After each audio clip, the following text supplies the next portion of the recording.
हाय मित्रांनो, तुमचं पुन्हा एकदा ई सारथीच्या आपल्या यूट्यूब चॅनलवर खूप खूप स्वागत आहे. मित्रांनो, ई सारथीने एक टेस्ट सिरीज आणि त्याचं सोल्युशन लॉन्च केलेलं होतं. तर या प्रोग्रामच्या अंतर्गत आम्ही मॉडेल क्वेश्चन्स पेपर दिलं होतं आणि त्यांचं सोल्युशन सुद्धा दिलं होतं.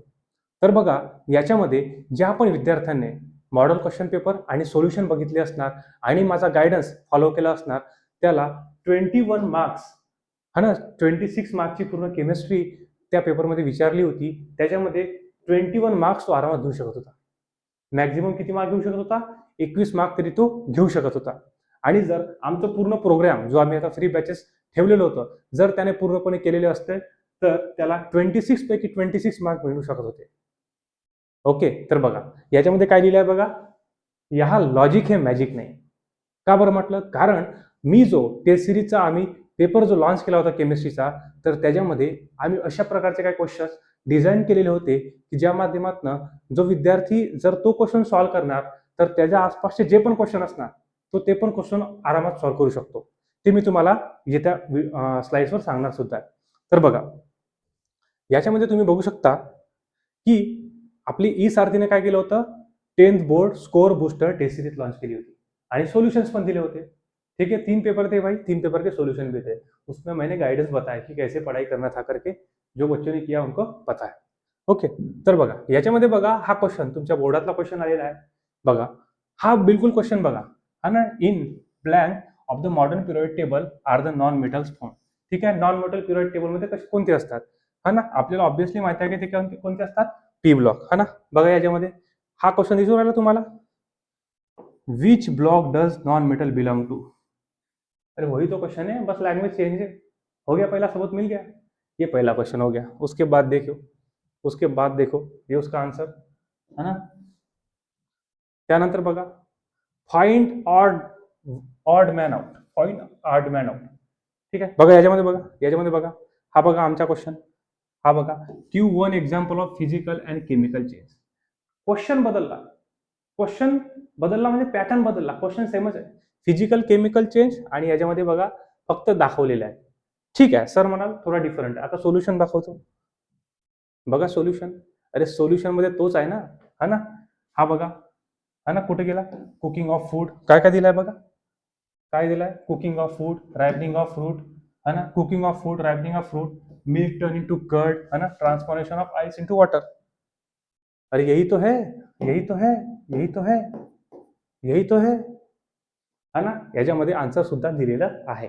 म्हणजे अशा प्रकारे आम्ही क्वेश्चन डिझाईन केलेले होते की क्वेश्चन जरी सॉल्व्ह केलं तरी तुम्ही माझ्या सोल्युशन मध्ये सुद्धा त्याचे आन्सर तुम्हाला दिसून जातात.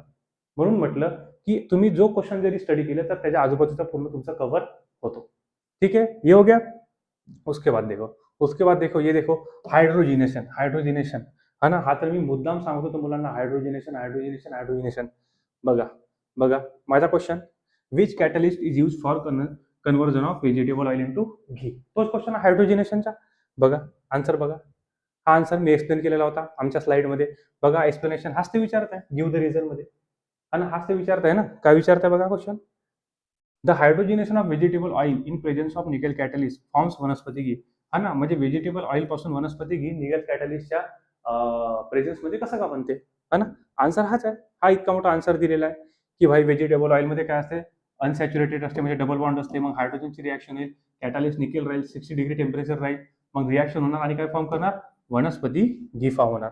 म्हणजेच काय की डबल बॉन्ड ब्रेक झाली आणि या दोन्ही साईडला हायड्रोजन लागले, है ना. तो ये क्या हो गई, वनस्पती घी हो गए. ओके, हा अनसॅच्युरेटेड होता, आता सिंगल मध्ये कन्वर्ट झाला म्हणजे काय झाला, सॅच्युरेटेड फॅट झाला. ओके, हा एक्सप्लेनेशन आहे, एक्सप्लेनेशन पण दिलेला आहे, समजला. म्हणजे हा पण इथलाच क्वेश्चन झाला. त्याच्यानंतर बघा अजून एक क्वेश्चन होता याच्यामध्ये कदाचित. ठीक आहे, आगे देखते, अजून बघू. त्याच्यानंतर बघा,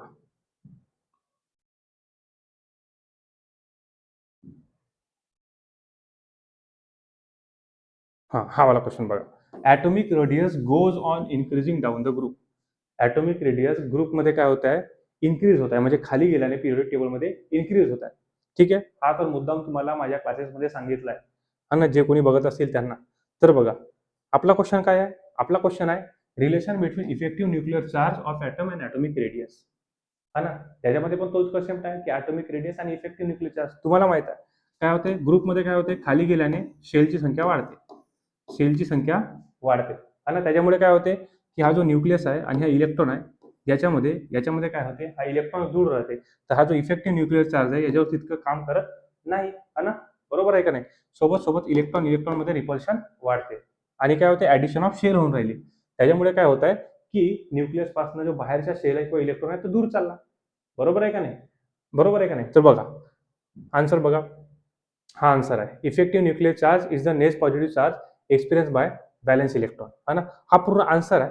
ठीक है. सर मनाल हा थोड़ा डिफरेंट आंसर है, कोई बात नहीं, ये देखो ये भी मैंने बताया है मेरे क्लास में, वही क्वेश्चन है ना. देखो एटॉमिक रेडियस है ना, बस इसमें थोड़ा ज्यादा while group top to bottom ये कुछ लिखा है, वही क्वेश्चन है ना, उसी का आंसर है. ये भी मैंने अपने टेस्ट सीरीज में एक्सप्लेन किया था. ठीक आहे. त्याच्यानंतर बघा सेम आहे ना, सेम आहे बघा, सेम आहे. ठीक आहे. त्याच्यानंतर बघा, त्याच्यानंतर बघा alloy alloy alloy alloy alloy alloy alloy दिसतो ना, अलॉय. ठीक है. अलॉय अलॉय देखो, ये देखो एग्जांपल. अलॉय और ऑक्सीडेशन रिडक्शन का भी देख low, difference between oxidation reduction है. ये देखो, ये ऑक्सीडेशन रिडक्शन का एग्जांपल क्या लिखा है, ऑक्सीडेंट रिडक्टेंट. अगर ऑक्सीडेंट रिडक्टेंट जानना है तो ऑक्सीडेशन रिडक्शन पता होना चाहिए. तो देखो सोल्यूशन मैंने बताया था, ये देखो डिफरेंस, ये ऑक्सीडेशन का पूरा एरिया, ये रिडक्शन का पूरा एरिया, है ना.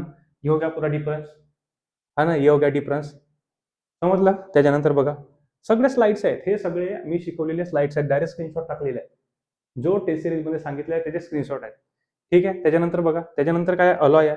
हा बघा अलॉयचा प्रश्न, हा बघा, हा तो अलॉयचा प्रश्न तुम्हाला दिसणार, हा टेस्ट सिरीजचा पेपर आहे.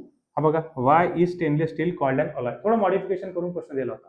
म्हणजे कसं आहे, अलॉय पण कव्हर होते आणि स्टेनलेस स्टील पण कव्हर होते. ठीक है. देखो आंसर, आंसर दिया था मैंने, ये देखो, ये अलॉय की डेफिनेशन और स्टेनलेस स्टील. तो ऑब्वियसली है कि अगर बंदा अलॉय पढ़ रहा है और स्टेनलेस स्टील पढ़ रहा है तो उसको ब्रास, है ना, ब्रॉन्ज, ये तो वो जानेगा है ना भाई, ऑब्वियसली है, ये तो अंडरस्टँडेड आहे. ठीक आहे. म्हणजे हा पण क्वेश्चन तुमचा पकला. त्याच्यानंतर बघा हा एक्झाम्पल, हा बघा, है ना, हे एक्सपेरिमेंट दिलेला आहे, हा ना, हा एक्सपेरिमेंट दिलेला आहे. बरोबर आहे का नाही. ॲसिटिक ऍसिड आणि ज्याला ऑर्गॅनिक ऍसिड म्हणतो, सोडियम कार्बोनेट, हे मिक्स केलं. ऑब्वियसली आहे, तुम्हाला माहित आहे याच्यामधून कोणती गॅस बाहेर निघते, CO2 गॅस बाहेर निघते. आणि जो पाणी आहे तो लाईम वॉटर आहे, तो कसा होणार, मिल्की होणार. है ना. हे तर तुम्हाला डोका आपटोपटो सांगितलंय. बरोबर आहे का नाही. तर बघा, बघा हे बघा, हे दोन क्वेश्चन बघा, हा क्वेश्चन बघा, हा हा chemical reaction of ethanoic acid and sodium carbonate, तेच आहे, तेच आहे. बघा आन्सर, बघा. म्हणजे हा जर कोणी हा हा हा क्वेश्चन जर कोणी करणार, हा क्वेश्चन जर कोणी करणार, हा ना, हा क्वेश्चन जर कोणी करणार, तर त्याला सर्वच माहिती होईल ना. गॅस कोणती बाहेर निघाली, CO2. काय आहे, कार्बन डायऑक्साईडचे इफरव्हन्सेस बाहेर निघून राहिले. रिएक्शन झाली, इफरव्हन्सेस बाहेर निघत आहे, कार्बन डायऑक्साईड गॅस बाहेर निघत आहे. ऑब्वियसली आहे, जो पोरगा हा करेल, आणि मी पण सांगितलं आहे, कोणती गॅस जर CO2 गॅस बाहेर निघत आहे आणि लाईम वॉटर मध्ये जात आहे, तर लाईम वॉटर कसं होते, मिल्की होते, है ना, मिल्की होते. म्हणजे बघा, गॅस रिलीज CO2 गॅस. ठीक आहे. कसं झाला, कलर मिल्की झाला. ठीक आहे. रिएक्शन कोणती आहे ते तुम्हाला सांगितलंच आहे. हो का. याचा पण आन्सर झाला. त्याच्यानंतर बघा, त्याच्यानंतर बघा, त्याच्यानंतर बघा, हा बघा एक्झाम्पल, मेटलाइट्स. मेटलाइट्स बघा. ठीक आहे. नॉन मेटल बघा, थर्ड पिरियड, है ना, सेकंड थर्ड पिरियड. त्याच्यानंतर बघा, 2 एलिमेंट्स हॅव्हिंग व्हॅलेन्सी 4. ठीक आहे. बघा, व्हॅलेन्सी, नॉन मेटल, मेटलाइट्स. ठीक आहे. हे बघा एक्झाम्पल, हे बघा क्वेश्चन, हा मेटलाइट दिसते, कोणते पण दोन मेटलाइटचे नाव द्या. त्याच्यानंतर नॉन मेटल तर मगाशीच झाला. त्याच्यानंतर बघा, एलिमेंट्स पण सांगितलं, थर्ड रो वाला, थर्ड पिरियड, है ना, हा थर्ड रो म्हणजे हा third period, metal, non metal, मेटलाइट्स. त्याच्यानंतर थर्ड पिरियड मधले वैलेंसी सुद्धा विचारलाय.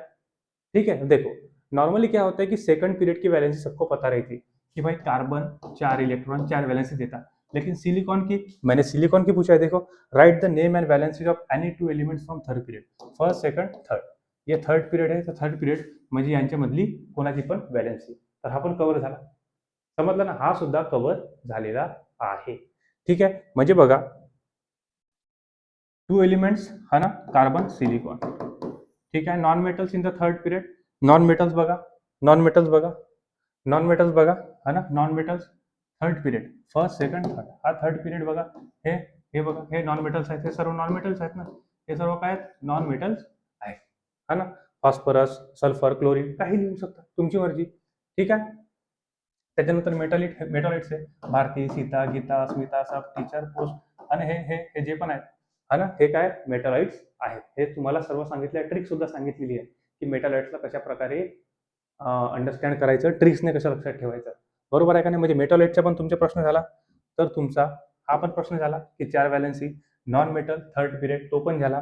त्याच्यानंतर metalloid second and third period हे पण झालेलं आहे. हा ना, काय बोरॉन आणि सिलिकॉन. बरोबर आहे. सेकंड थर्ड पिरियड, सेकंड मधला बोरॉन आणि यातला सिलिकॉन. ठीक है, भारतीय सीता, भारतीय सीता सांगितलं है ना, सांगितलं है, लक्षात घ्या बरोबर. ओके, तो ये था भाई, ये भी हो गया तुम्हारा.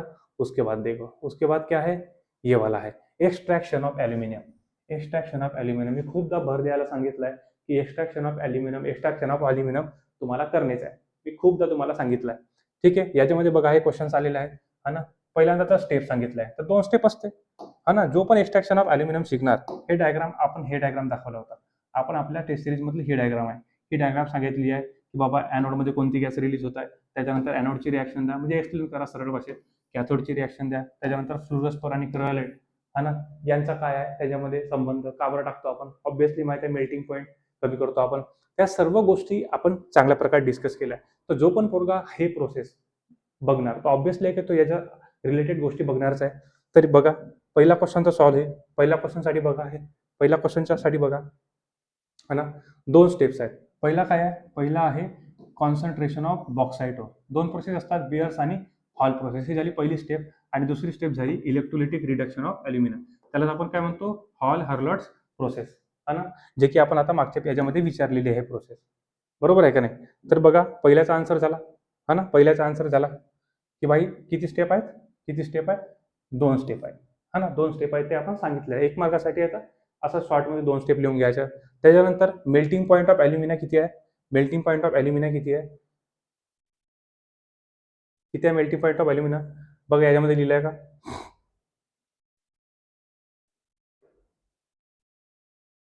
बघा, आपण याच्यामध्ये काय करतो, 2000 डिग्रीपेक्षा जास्त टेम्परेचर आहे म्हणते. हा ना, जो प्युअर ॲल्युमिना आहे याला जर मेल्ट करायचं तर 2000 पेक्षा जास्त टेम्परेचर लागतं म्हणते, डिग्री सेल्सिअस पेक्षा. आपण त्याला काय करतो, 1000 डिग्री सेल्सिअसच्या आसपास आणून राहिलो. किती आणत आहोत, 1000 डिग्री सेल्सिअसच्या आसपास आणत आहोत. म्हणजे काय करतो, मेल्टिंग पॉईंट कमी करत आहोत. हा ना, म्हणजेच यांच्यामुळे क्रायोलाइट आणि फ्लोरोस्परमुळे काय होत आहे, हा जो ॲल्युमिना आहे, प्युअर ॲल्युमिना आहे, त्याचा मेल्टिंग पॉईंट काय झाला, कमी झाला. बरोबर आहे, हे समजलं तुम्हाला. ओके, म्हणजे बघा, म्हणजे बघा काय म्हणू शकतो की हा सुद्धा झाला की मेल्टिंग पॉईंट किती आहे, 2000 डिग्री सेल्सिअस पेक्षा जास्त. हा ना, त्याच्यानंतर and how is the melting point, याच्यामध्ये आपण काय टाकलं, फ्लोरोस्पर टाकलं आणि काय टाकलं, क्रायोलाइट टाकलं. हा ना, हे टाकलं ना, फ्लोरोस्पर आणि क्रायोलाइट टाकलं. याच्यामुळे काय झालं, याचा मेल्टिंग पॉईंट कमी झाला.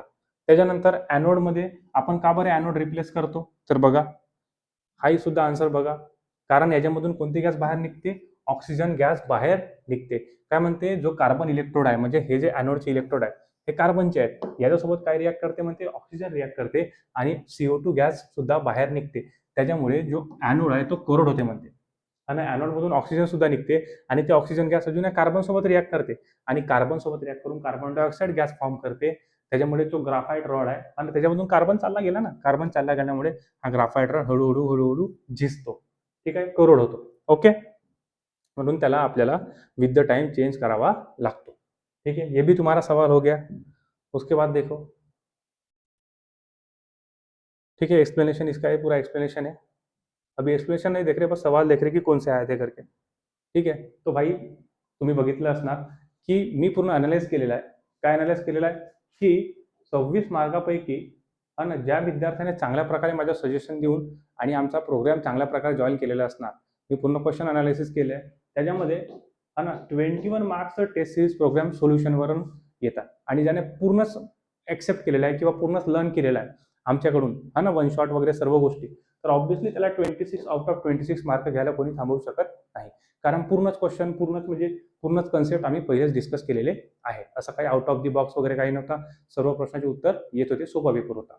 है ना, तर बघा, जर तुम्हाला आमचे टेस्ट सिरीज आता समजले असणार की ऑब्व्हियसली की यही से बहुत सवाल आहे और दिखा भी दिया मैंने, है ना, तर बघा आपलं काय ई सारथी काय करताय, येत्या 23 मार्च पासनं एक अॅन्युअल बॅच म्हणजे वार्षिक बॅच लॉन्च करत आहे. है ना, आणि आपली जी बॅच राहणार ते टोटली बोर्ड फोकस आहे. है ना, इंग्लिश आणि सेमी इंग्लिश माध्यमामध्ये आहे आणि क्लास 8वी 9वी आणि 10वी साठी असणार आहे ती बॅच. ठीक आहे. याच्यामध्ये आपले काही उद्देश आहेत की जसं तुमचा जो सिलेबस आहे पूर्ण स्ट्रक्चर राहील, पूर्ण कव्हर करणार. त्याच्यानंतर concept to exam answer writing म्हणजे आन्सर कसे लिहायचं, कन्सेप्ट कसं मांडायचं ते सांगणार. त्याच्यानंतर डाऊट सॉल्व्हिंगसाठी गायडन्स करणार आणि वेरियस जे कॉम्पिटेटिव्ह एक्झाम्स आहेत त्यासाठी हा फाउंडेशन कोर्स ठरणार. ठीक है, तो भाई अभी है ना रील वील सब स्क्रोलिंग करना रोक दो और अभी की अभी प्रिपरेशन स्टार्ट करो रे भाई. समजलं का? हे सर्व स्क्रोलिंग थांबवा आणि प्रिपरेशन स्टार्ट करा. ठीक आहे. 23 मार्च पासनं बरोबर आहे का नाही आपली बॅच स्टार्ट होत आहे. तुम्हाला डिस्काउंट पण मिळू शकतात है ना. तर लगेच तुम्ही काय करा की सारखे ऑनलाईन आपलं ॲप्लिकेशन डाउनलोड करा. त्याच्यामध्ये बॅचेस जे स्टार्ट होईल त्याबद्दल तुम्हाला जे पण माहिती आहे ते तिथं दिसणार. ओके. तर हेच होतं माझ्याकडनं. जर काही डाऊट असेल तर तुम्ही आम्हाला इन्स्टावर वगैरे किंवा टेलिग्रामवर मेसेज करू शकता. त्याच्यानंतर आमचा नंबर पण आहे 8233777777 याच्यावर सुद्धा तुम्ही आम्हाला कॉल करू शकता. ओके. मी इथेच थांबतो. आय होप तुम्हाला माझा व्हिडिओ आवडला असणार. धन्यवाद.